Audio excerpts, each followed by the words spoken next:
सोबतपुर में ज़िले इंतज़ामिया की जानिब से रमज़ानुल मुबारक में रोज़ादारों के लिए सस्ता बाज़ार तो लगाया गया, मगर वो सस्ता बाज़ार भी आवाम को रिलीफ न दे सका। सिर्फ फ़ोटो सेशन की हद तक ही रहा। लोगों ने वश न्यूज़ को इंटरव्यू देते हुए बताया, उसे में 100 रुपया काटना सदा बाजार भी और सस्ता ही चाहिए भी है। हम बंदा जो सस्ता बाजार मना के पैदा को सस्ता ही तुम्हारा काश न मिल गए, कुल हमारा आइटम मिल गए। मुड़ गिंदी सामो इसे रेडी वालों जो किने इसे सब सादा मार घटिया न देगा। टमाटर किलो आलू किलो 50 देंगे, 50 जाते का भी है चे फायदा। हम हर सस्ता बाजार वास्ता या सस्ता बाजार तो ना महंगाई देगा थी हाल है शाबाश 5 रुपया कोई रियायत है।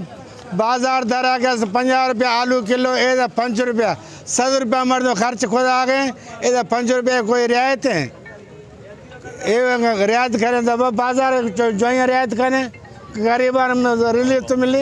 अब 8 थे अब 5 रुपया कंड्र 5 रुपया और हमें फ़ायदा छे। हम कर मर्द खर्च खुद आ गए फ़ायदा तो नहीं ये 5 रुपया रियायत हम चावल आए कुट्टू चावल 60 रुपया किलो दादा छे उन माशाअल्लाह अरंगे खाले दा माला गोश्त कुकुडार दऊ ने हमेशा किथिया रहूं अल्लाह मालिक के आगो शे गरीब खोराक में गरीब खोराक ने गरीब जोई शया देगा दुनिया मरे कुट्टो सट्टो खारा सस्ता बाजार हले मरी अल्लाह भलाई खत पर हमन के बाजार के मान पे तो भला है पर हमशी वास्ता है के प्लाटे अड्डा है जुदा है भी तो भला है। ज़रूरत इस अमर की है कि हुकूमत बलूचिस्तान को चाहिए कि वो माह रमज़ान में रोज़ादारों को सस्ती अशिया फराम करें ताकि रोज़ादारों को रिलीफ मिल सके। कैमरा टीम के हमरा सरदार बंगुल जई, वश न्यूज़ सोबतपुर।